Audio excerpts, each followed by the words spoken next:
오늘 함께 상고할 하나님의 말씀 갈라디아서 5장에 있는 말씀입니다. 22절로 23절, 지난주와 같은 본문입니다.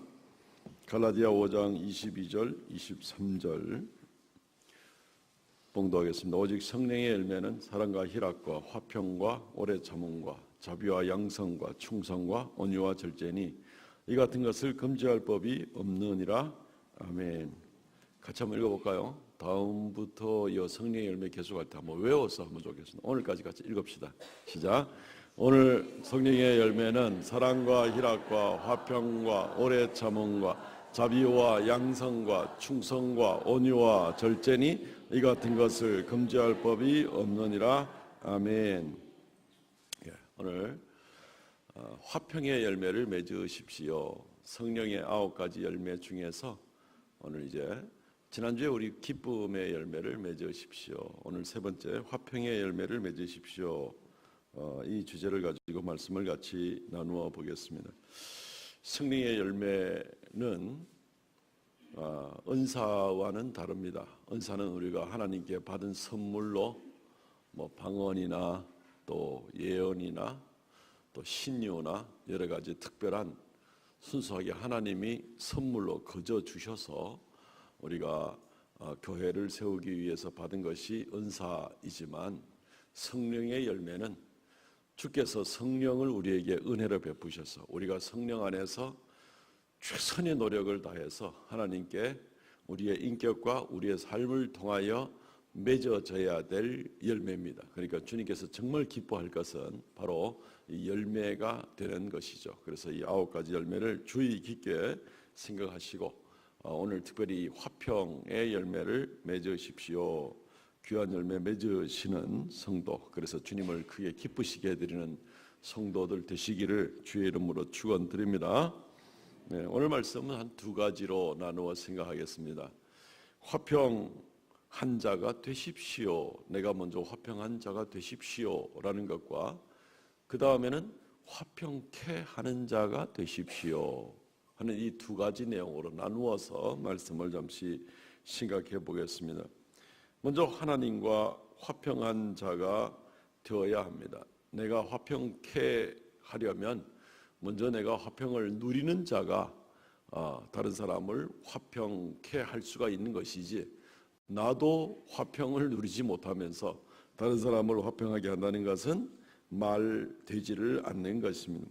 사랑을 받아보고 사랑할 줄 아는 사람이 다른 사람에게 사랑을 베풀 수가 있는 것입니다. 내가 사랑을 받아보지 못한 그런 아이는 애정결핍이라 그러죠. 이런 아이들은 심각한 결과를 가져오게 됩니다. 아동 심리학자들의 연구는 이렇게 얘기를 하죠. 애정결핍자가 어린아이가 자라날 때 어떤 결과가 나타나게 되는가?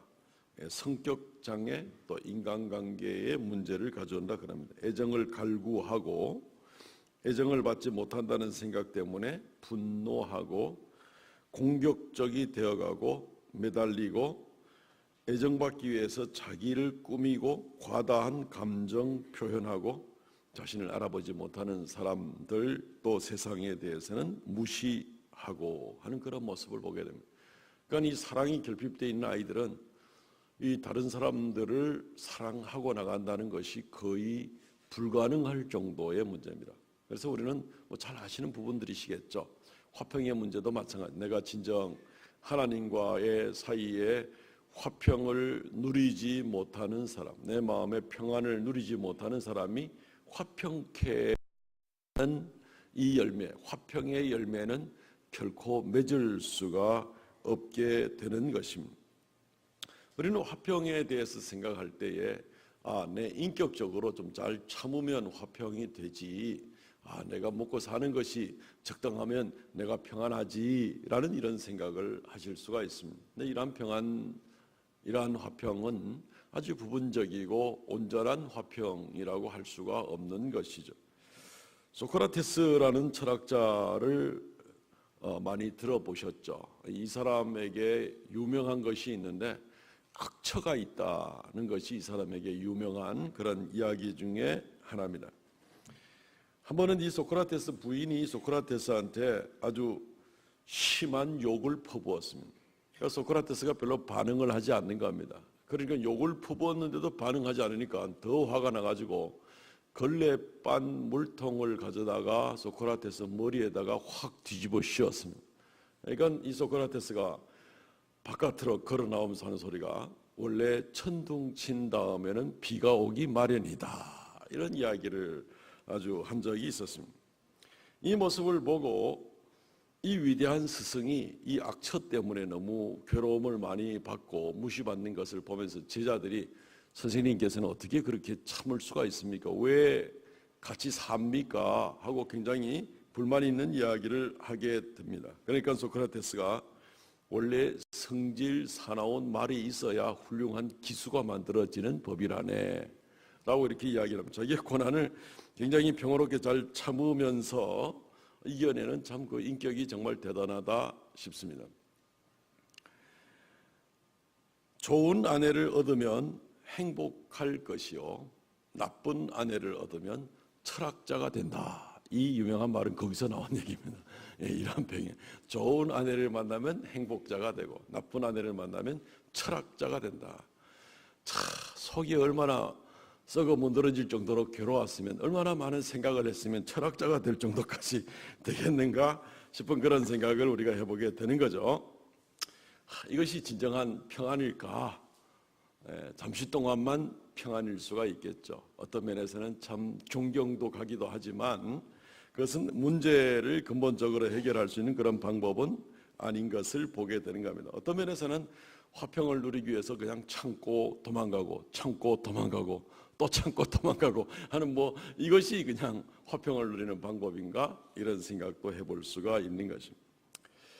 어떤 사람들은 또 이 평안을 누린다는 것이 그냥 내 배가 부르고 내가 다른 사람 일에 별로 간섭하지 않으면 그게 평화지 화평이라는 것이 별거냐 싶은 그런 생각을 하기도 합니다.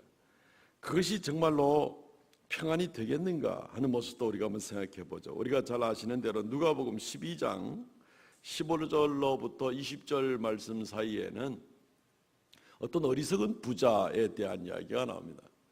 이 부자가 소출이 많습니다. 그리고 이 부자는 곡식을 다 넣어놓을 자리가 없어서 더 큰 창고를 지어야 되겠다.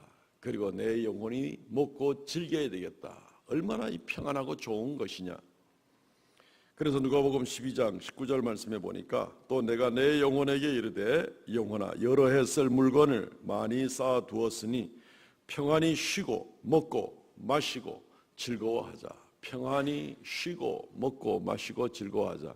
배가 부르니까 소유가 넉넉하니까 내가 진정한 평안을 누리겠다라고 이렇게 이야기를 하는 것입니다. 이것이 진정한 평안이 될 수 있을까?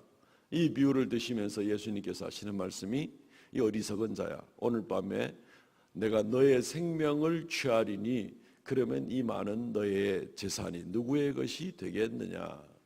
자기가 평안의 도구를, 평안의 방편을 자기의 재물에 의지해서 자기가 평안하다 생각을 했는데 전혀 그것은 평안에 도움이 되지를 않는다는 겁니다. 이 부자는 오히려 하나님 앞에 가서 심판받기가 바쁜 그런 부자가 될 것임에 틀림이 없습니다. 그러니까 어떻게 생각하면 삶의 환경이 좋으면 참 평안하겠다 생각이 들죠. 또 어떻게 생각하면 환경이 어떻게 완전할 수 있어, 그냥 내가 참고 넘어가야지, 이러면 평안하게 될 거라고 생각을 할 수 있을지 모르지만 아주 부분적일 뿐이고 진정한 평안을 얻을 수가 없습니다. 모든 것을 우리가 이 화평의 문제도 올바른 화평을 우리가 얻어야 되고, 또 우리가 사랑을 받고 사랑을 행하는 일에 있어서도 올바른 사랑을 해야 되죠. 원칙이 있는 사랑, 이런 것들이 있어야 되는 거죠. 혹시 그런 얘기 들어봤습니까? 헬리콥터형 부모라는 얘기 들어봤습니까? 헬리콥터형 부모. 요거는 이제 1967년쯤에 나온 단어인데, 이 헬리콥터형 부모는 어떤 부모냐면은 어린아이를 키울 때 그냥 헬리콥터 타고 그 주변을 맨날 뱅글뱅글 돌듯이 아이를 그냥 잠시도 가만두지 않고 이 아이를 조그마한 일만 있어도 무조건 아이를 보호하고 무조건 아이 중심으로만 나아가고 하는 이런 부모를, 소위 말해서 아이를 과잉 보호하는 그러한 부모를 헬리콥터형 부모다, 이렇게 얘기를 하고 있습니다. 결국 이런 아이들은 자라나서 다른 사람들을 위할 줄 모르죠. 자기밖에 모르는 그런 사랑을 받았기 때문에 사랑이라고 다 좋은 게 아니라는 거죠. 이기적인 사람이 되고 마는 것입니다. 이런 사람들은 사회에 잘 적응하기도 쉽지가 않습니다. 이런 아이들은 뭔가를 자기 스스로 하려고 해도 그 의욕과 동기가 많이 꺾여버릴 때가 있습니다. 왜냐하면 맨날 부모가 헬리콥터 타고 주변에서 뱅글뱅글 돌아서 모든 것을 주도했기 때문에 그런 것입니다. 그래서 우리는 진정한 화평은 그럼 무엇인가? 자칫 오해하기 쉬운 그러한 평안, 그런 화평을 우리가 생각해 보았는데, 진정한 화평을 우리가 알고 그 화평을 누려야만 우리가 화평의 열매를 맺고 또 다른 사람들과의 관계에서 화평케 하는 자가 될 수가 있는 것이죠. 단순한 논리입니다. 사랑받아 본 사람, 올바른 사랑받아 본 사람이 올바른 사랑을 할 수 있는 겁니다. 올바른 화평을 누리는 사람이 올바른 화평케 하는 자가 될 수가 있는 겁니다. 정답은 하나죠. 정답은 하나님입니다. 하나님으로 말미암아 하나님과의 관계에서, 그리고 하나님 안에서 얻는 화평만이 진짜 화평이고, 이게 이제 기본이 돼야 되는 겁니다. 이사야서 9장 6절 말씀, 우리가 잘 아는 구절이죠. 이는 한 아기가 우리에게 낳고 한 아들을 우리에게 주신 바 되었는데 그의 어깨에는 정사를 메었고 그의 이름은 기묘자라, 모사라, 전능하신 하나님이라, 영존하시는 아버지라, 평강의 왕이라 할 것이며. 우리에게 한 아들이 낳는데 이 아들은 사실 하나님인데, 그런데 그분의 다른 이름이 뭐냐면 평강의 왕이다 라는 겁니다. 하나님이 평강의 왕이기 때문에 우리가 진정한 평강을 하나님께로부터 얻을 수가 있습니다. 진정한 평안은 가족에게서 얻어지는 게 아닙니다. 진정한 평안은 사회적인 성공에서 얻어지는 것도 아닙니다. 어떤 성취와 인내에서 얻어지는 것도 아닙니다. 그것은 살얼음판 걷는 것과 마찬가지입니다. 잠깐일 뿐인 겁니다. 진정한 평강은 하나님께로부터 오는 것입니다. 하나님과 화목한 거죠. 하나님 앞에 나가서 죄를 고백하고 예수 그리스도를 영접함으로 말미암아 우리가 심판을 피하게 되는 것이고, 나의 어떠한 여러 환경 가운데에서라도 언제든지 지켜주실 수 있는 그분, 내가 이 세상을 떠나서 하나님 앞에 설 때라도 거기서 나를 변호해 주실 수 있는 그런 하나님, 예수 그리스도께서 십자가의 화목제물로 돌아가심으로 이루어내신 그 화목입니다. 사실은 우리 스스로 하나님과 화목할 수도 없죠. 우리는 어두운 죄인이고 하나님은 빛 가운데 거하시는 영광의 하나님인데, 어떻게 이 어두운 까만색이 빛의 광채 나는 하나님께 가까이 나갈 수가 있습니까? 가까이 나갈 수가 없습니다. 우리 스스로 만들 수 없는 겁니다. 그래서 하나님과 나와의 화목은 예수 그리스도께서 만들어 주신 것입니다. 내가 받을 모든 형벌을 그분께서 대신 받으심으로, 그래서 내가 하나님과 평화를 비로소 누릴 수 있는 것이지, 예수 그리스도 아니면 우리는 평화 평자도 모르는 사람, 평화 평자도 모르는 사람, 안 되는 겁니다. 로마서 5장 10절과 11절 말씀을 읽어드립니다. 곧 우리가 원수 되었을 때 그의 아들의 죽으심으로 말미암아 하나님과 화목하게 되었은즉, 화목하게 된 자로서는 더욱 그의 살아나심으로 말미암아 구원을 받을 것이니라. 그뿐 아니라 이제 우리로 화목하게 하신 우리 주 예수 그리스도로 말미암아 하나님 안에서 또한 즐거워하느니라. 예수 그리스도께서 화목 제물이 되셨다는 말이 여러 번 나옵니다. 그분의 희생으로 우리가 하나님과 비로소 화목하게 되는 겁니다. 그분이 평강의 왕입니다. 평강의 근원입니다. 하나님과 내가 화목하고 내가 하나님 앞에 용납이 되고 용서를 받고 그렇게 나아갈 때에 우리 속에 진정한 평안, 없어지지 아니할 평안, 영원한 평안을 우리가 누리게 되는 것입니다. 그러므로 사랑하는 성도 여러분, 오늘 말씀은 의외로 적용할 부분들은 간단한 부분일 수가 있습니다. 먼저 하나님과 화목하시기 바랍니다. 예수 그리스도를 꼭 믿으시기 바랍니다. 하나님께 예수로 말미암아 한 걸음 한 걸음 더 나가시기 바랍니다. 회개하시고 그리고 주님이 주시는 진정한 평안을 누리시기 바랍니다. 어떠한 환경에도 변할 수 없고 빼앗길 수 없는 그러한 평화를 누리시기를 바랍니다. 요즘에 세계 평화 얘기 많이 나오죠. 차기 노벨 평화상은 아마도 김정은이나 트럼프 대통령이나 이런 사람이 되지 않을까 이런 얘기도 많이 나옵니다. 평화 얘기 참 많이 나옵니다. 진정한 평화를 모르면서 평화를 논해서는 안 됩니다. 진정한 평화는 우주를 심판하시는 하나님과의 평화를 먼저 누려야 됩니다. 그것 아니고는 거짓 평화밖에 없습니다. 눈 가린 평화밖에 없습니다. 아주 일시적인 것밖에 없습니다. 국제관계뿐만 아니라 가정에서, 직장에서, 사회에서, 내 마음속에서도 진정한 평화는 없습니다. 평화를 누리시기 바랍니다. 이 화평은 참으로 귀하고 아름다운 건데 이거 잃어버리고야 우리가 어떻게 불안해서 살 수가 있겠습니까? 먼저 하나님과 화목하시고 평안을 누리시기를 바랍니다. 오늘 말씀 가운데서 우리가 이 화평의 열매를 맺는 자는 두 번째, 이웃과 화평하게 하는 자가 되라. 화평을 만드는 자, 평화를 만드는 자가 되라는 겁니다. 평화를 사랑한다는 것하고 평화를 만드는 것하고는 다르죠. 평화를 사랑하는 사람을 피스 러버라고 얘기를 하겠죠. 그렇지만 평화를 만드는 사람은 피스 메이커라고 이렇게 이야기를 하겠죠. 영어로 굳이 이야기를 한다면 이것은 내가 평안하고 내가 먹을 거리가 있고 내가 별 무탈하고 내가 다른 사람의 일에 별로 간섭하지 않고 그래가지고 넘어가는 나 평화주의자야, 나 평화로운 거 좋아해. 성령의 열매는 그런 걸 말하는 게 아닙니다. 성령의 열매는 그냥 밥 먹고 편안하니까 그냥 조용히 있는 게 이게 성령의 열매는 결코 아닌 것입니다.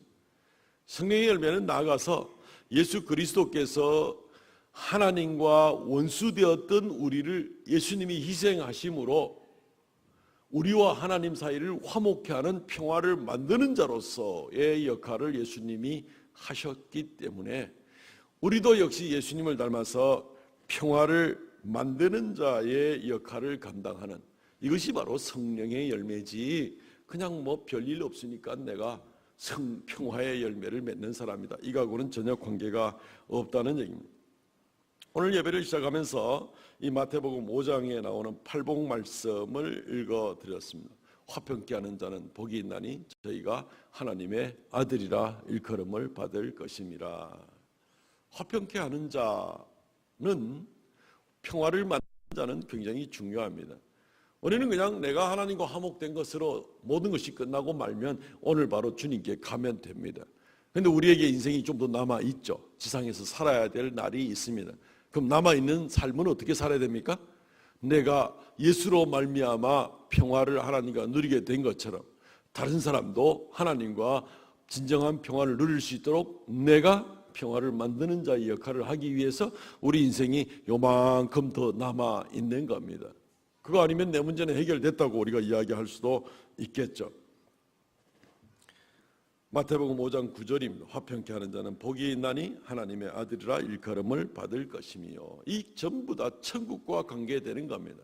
천국이 저희 것이며 긍휼히 여김을 받을 것이며 배가 부를 것이며 위로를 받을 것이며 땅을 기업으로 받을 것이며 하나님을 볼 것이며 하나님의 아들이라 일컬음을 받을 것이며 천국이 저희 것임이라. 팔복에 따라 나오는 결과 8가지가 전부 다 천국과 관계되는 그런 이야기가 되는 겁니다. 천국에 들어가는 하나님의 자녀들은 화평케 하는 자다라는 겁니다. 그래서 이 평화를 만들어내는 그런 사람이 되는 우리 성도들은 평화를 만드시는 분들이십니까? 내가 가는 곳은 늘 평화가 만들어집니까? 아니면 내가 가는 곳은 늘 싸움이 혹시 좀 일어납니까? 잠언 17장 9절 허물을 덮어주는 자는 사람을 구하는 자요 사랑을 구하는 자요 그것을 거듭 말하는 자는 친한 것을 이간하는 자니라. 허물을 거듭 말하는 자는 이간질하는 자니라. 거듭 말한다는 얘기는 원어로 보면요, 말을 좀 바꾼다는 얘기입니다. 말을 교묘하게 은근히 바꾸어 가지고 형제를 이간질하는 자들에 대해서 이것이 바로 이 허물을 덮어주는 사랑을 구하는 것과 완전히 반대되는 그런 인생을 살고, 평화를 만드는 것이 아니라 불화를 만들고 싸움을 만드는, 은근히 만드는, 내가 뭐 노골적으로 어디 소리를 지르나, 누구 멱살을 잡나, 뭐 머리 끄댕이를 잡아당기나, 내가 뭐 무슨 그런 싸움, 그런 교양 없는 싸움은 안 해. 내가 그런 사람인 줄 알아? 혹시 알지 모르죠. 그런데 혹시 우리가 은근히 다른 사람의 허물을 반복적으로 교묘히 바꾸어 가면서 이야기할 때 똑같은 삶이 되는 겁니다. 그것은 평화를 만드는 자가 아니라 평화를 파괴하는 자입니다. 시편 101편 5절, 자기 이웃을 은근히 헐뜯는 자를 내가 멸할 것이요 눈이 높고 마음이 교만한 자를 내가 용납하지 아니하리라. 은근히 이웃을 헐뜯는 문제들이 있을 때 하나님이 용납하지 아니하리라. 그냥 아예 은근히 이웃을 헐뜯든지 대놓고 싸우든지 그런 그냥 포기하십시오. 그것은 평화를 만드는 자의 일들이 아닙니다. 하나님의 자녀로서 예수 그리스도로 말미암아서 하나님과 화목함의 은혜를 입은 사람은 아예 그런 모습들은, 평화를 파괴하는 모습은 노골적이든지 은밀하게 교묘하게 은근히 하던 거든지 그냥 그런 것들 다 포기하고, 어울리지 않는 일이니까 진정한 평화를 만드는 일에만 우리가 몰두해야만 합니다. 화평케 하는 일은 그렇게 썩 쉽지가 않죠. 괜히 남의 싸움에 말려 들어가 가지고 공연히 더 얻어 터지고 하는 그런 일 하지 말고, 원래 말리는 사람이 괜히 맞는 일들이 있지 않습니까? 그러니까 사람들은 은근히 남의 일에 간섭하지 않는 것이 최선이라고 생각을 하기도 합니다. 괜히 끼어들었다 큰 코 다치지 말고 말이죠. 근데 그것은 비겁한 일이기도 합니다. 하나님은 우리로 말미암아 하나님의 공의가 이루어지기를 원합니다. 무엇이 선한 일인 줄 알고, 무엇이 공의인 줄 알고, 무엇이 평화케 하는 일인 줄 알면서도 그냥 모르고 은근슬쩍 도망가는 일은 그냥 비겁할 뿐입니다. 그것은 더 이상도 더 이하도 아닙니다. 그건 평화주의자도 아닙니다. 야고보서 4장 17절, 그러므로 사람이 선을 행할 줄 알고도 행하지 아니하면 죄니라. 죄니라. 화평케 하는 자의 일은 결국 자칫하다가는 정말 큰 코 다칠 수도 있습니다. 공연히 남의 싸움에 끼어들어서 큰 코 다치는 일일 수도 있습니다. 자기가 손해를 볼 수도 있다는 얘기입니다. 얼마든지. 그럼에도 불구하고 예수님은 우리를 화목케 하기 위하여 목숨까지 십자가에서 버리신 분이시니, 우리도 예수님을 닮아가는 것이 그리스도인일진데 우리가 얼마든지 이러한 희생을 감당하고라도 화평케 하는 자의 역할을 해야 되지 않겠느냐 하는 말씀인 것입니다. 당연히 그렇게 하죠. 하나님의 공의, 하나님의 선하심, 하나님의 화평이 우리 주변에도 이루어지도록 우리가 역할들을 감당해야 됩니다. 주님께 간절하게 의지하고 주의 성령께 간절히 기도하고, 그래서 그 성령의 도우심으로 말미암아 내가 화평케 하는 역할을 감당해야만 하는 겁니다. 어떤 면에서는 이건 굉장히 넓은 주제라서 우리가 다 다룰 수도 없을지도 모릅니다. 그러나 어쨌든 오늘 아주 좀 좁은 폭이지만 이 문제를 좀 잠시 지금 다루고 있는 겁니다. 오늘날 이 20세기, 21세기에 걸쳐서 아마 평화의 사도라고 이름을 붙여줄 만한 사람이 한 사람 있죠. 남아프리카 공화국 대통령을 지냈던 그 넬슨 만델라라는 사람, 혹시 아마 기억을 하실 겁니다. 이 남아프리카 공화국은 원래 흑인 원주민들이 살고 있는데 저 화란계 사람들이 거기에 이주해 와가지고 정권을 잡고 몇백 년 동안 통치를 했습니다. 그런데 도저히 흑인과 백인 사이 문제가 생기면서 1948년에 법안을 하나 만드는 게 뭐냐면 아파르트헤이트라는 그들이 이래 좀 적당히 섞어서 새로 만든 언어가 이 아프리칸스라는 언어가 있는데, 남아공에 아프리칸스어로 이 아파르트헤이트라는 말은 말 그대로 분리입니다. 백인 분리라는 그런 뜻인데, 어쨌든 이 법안을 만들면서 백인과 흑인은 절대로 결혼 금지다. 백인과 흑인은 같은 거주지에 살아서도 안 된다. 도시 한가운데 흑인은 절대로 살 수가 없다. 이 모든 부분에서 인종차별을 하는 그런 모습들을 보게 되는 겁니다. 그래도 도저히 백인과 흑인이 뭐 서로 좋아서 또 몰래 결혼하고 아기라도 낳고 막 이제 이렇게 되니까 이래 피부 색깔이 막 이렇게 바뀌니까 피부색만 가지고 도저히 인종 구별이 안 되니까 신분증에다가 아주 인종 종류를 써놓는 이제 그런 일까지 감당하게 됩니다. 그래서 이 일이 40년 이상 동안 진행이 되었습니다. 40년 이상 동안 진행이 되어서 이 일에 반대를 하던 사람들이 이제 넬슨 만델라 같은 사람들이 반대 운동을 하죠. 반 아파르트 헤이트 이렇게 되는 거죠. 그러니까 뭐 총 가진 사람 앞에 못 당하니까 그대로 1964년 감옥에 잡혀 들어가게 됩니다. 그로부터 27년간 감옥살이 합니다. 그것도 그냥 평생 감옥에 갇히도록 그렇게 언도를 받았지만, 그런데 어쨌든 국제적인 여론이 많이 있어서 도저히 압박을 받아서 안 되니까 이 종신형에서 나중에 금고 상태로 바뀌게 되고, 그리고 난 다음에 27년이 지난 다음에야 비로소 풀려나게 됩니다. 그래서 1964년에 감옥에 들어간 사람이 1990년에 풀려납니다. 그래서 다시 이 운동을 시작을 하면서 1991년에 이 아파르트 헤이트 법을 철폐시킵니다. 1993년에 노벨 평화상 받습니다. 1994년에 넬슨 만델라는 이 남아프리카 공화국 처음으로 흑인 대통령이 됩니다. 자, 이 사람이 이제 대통령이 되니까 난리 난 거죠. 이제 아이고 이제 우린 다 죽었다 하고 백인들 전부 다 이 정부에서 일하던 백인들은 전부 다 보따리 싸고 막 도망갈 준비를 막 하게 됩니다. 이젠 다 죽었다 생각을 한 겁니다. 근데 이때 놀라운 일이 일어나게 됩니다. 이 넬슨 만델라가 진리와 화해위원회를 만듭니다. 진리와 화해위원, 진실과 화해위원회를 만듭니다. 진상을 규명하겠다는 겁니다. 그리고 이 진상을 규명해서 인종차별 정책에 잔인한 짓을 한 사람들이 자기 죄를 고백하고 인정하게 날 때 그때는 용서해 주겠다라고 나가는 겁니다. 그래서 진실과 화해위원회를 만듭니다. 그래서 인정하기만 하면 그대로 인정해 주는, 용서해 주는 막 이런 놀라운 일들이 일어나게 됐습니다. 이때 유명한 말을 한마디 남깁니다. 우리는 용서합니다. 그러나 잊지는 않겠습니다. 이거죠. 이것이 진실과 화해위원회의 가장 이 모토가 되는 이제 그런 말이 되는 겁니다.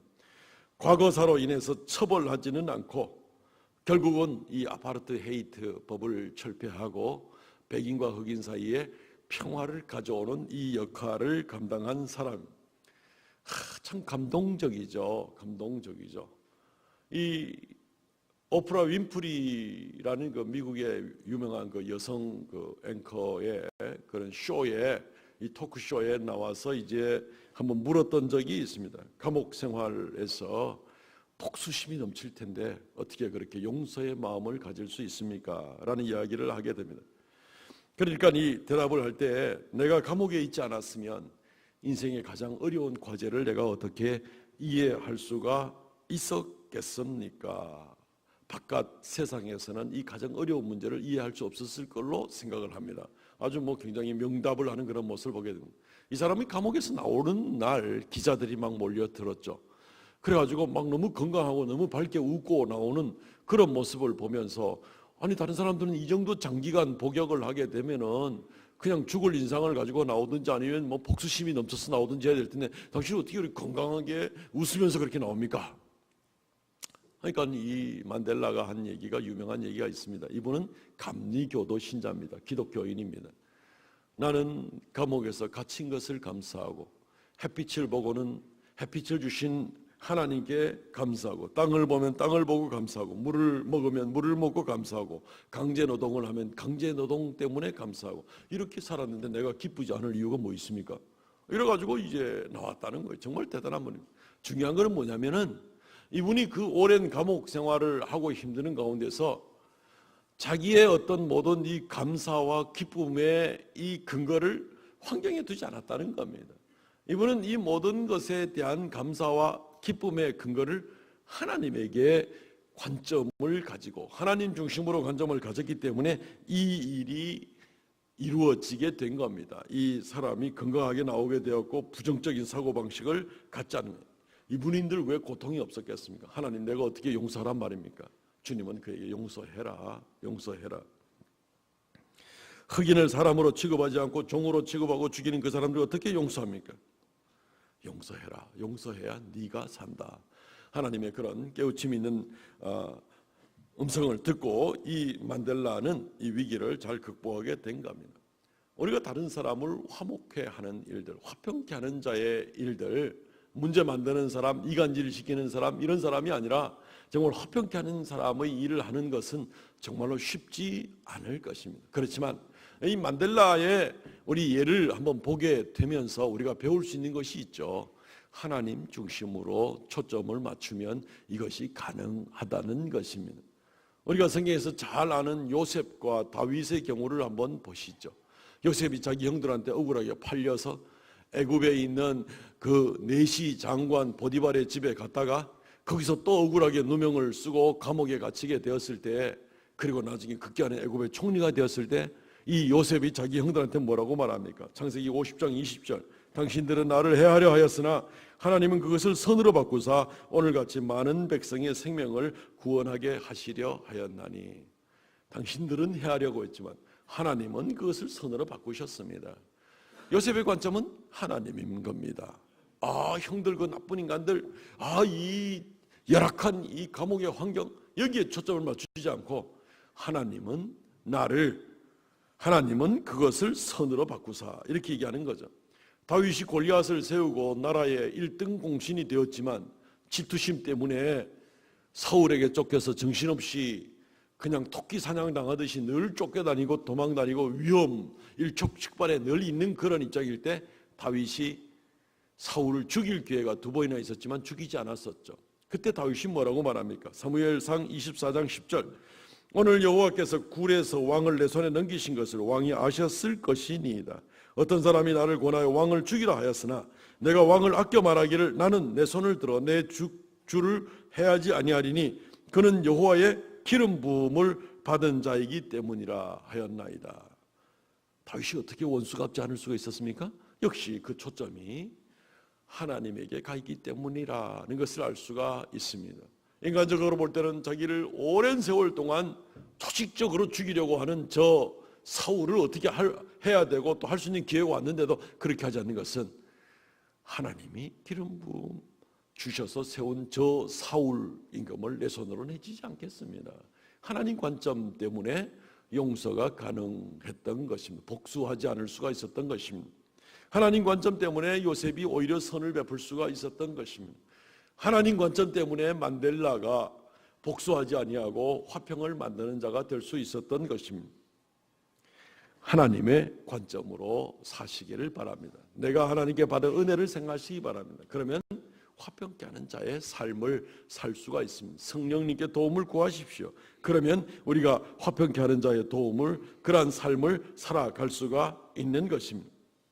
하나님을 경외함으로, 인간적인 욕심으로는 조용히 뒤로 물러앉아 싶고 안 간섭하고 싶고 내만 편하면 될 것 같이 싶고, 아니면 내가 좀 이기적인 욕심을 취한다고 누가 뭐라 할 소냐 하고 싶고, 인간적으로는 온갖 그런 생각이 든다 할지라도 그것이 아니라 하나님을 바라보고 하나님께서 뭐라고 하실지, 뭐라고 생각하실지 거기에 초점을 맞추는 것이 중요하다는 것입니다.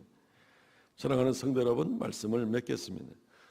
화평의 열매, 성령의 열매를 맺으시기 바랍니다. 이것은 우리 힘으로 저절로 되는 것이 아닙니다. 거짓 화평, 거짓 평안에 쏟기도 참 쉽습니다. 하나님께로부터 말미암은 화평, 하나님과 화목하는 화평을 얻으시고 하나님을 바라봄으로 말미암아 하나님의 성령의 능력으로 말미암아 화평케 하는 자의 삶을 잘 감당하시기를 바랍니다. 흔히 프란체스코의 기도라고 알려져 있는 평화의 기도, 우리가 아시죠? 주여 나를 평화의 도구로 써 주소서.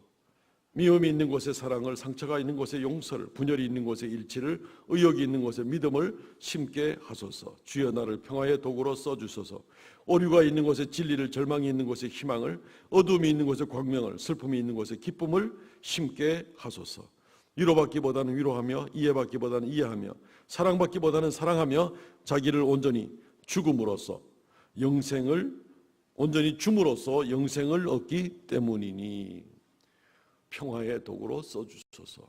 이런 도구로 쓰임받지 않으면 뭘 하고 살겠습니까? 우리가 주님께 은혜 받은 우리가 뭘 하고 살겠습니까? 뭘 하고 살면 의미 있는 인생을 살겠습니까? 사랑하는 성도 여러분, 평화를 그냥 좋아하는 자가 되지 말고 평화를 만드는 자의 삶을 감당함으로 승리의 열매를 잘 감당하고 영광 돌리는 귀한 성도들이 다 되시기를 주의 이름으로 축원드립니다. 아멘. 통성을 한번 기도하겠습니다. 주여, 나를 평화의 도구로 써주소서. 주님 앞에 늘 화목하며 나가며 감격하며 주께 받은 이 사랑으로 인해서, 이 평화로 인해서 내가 또 예수님 닮은 모습으로 살아가는 내가 되게 하옵소서. 이 시간 주 앞에 고백하고 나가는 우리가 되기 원합니다.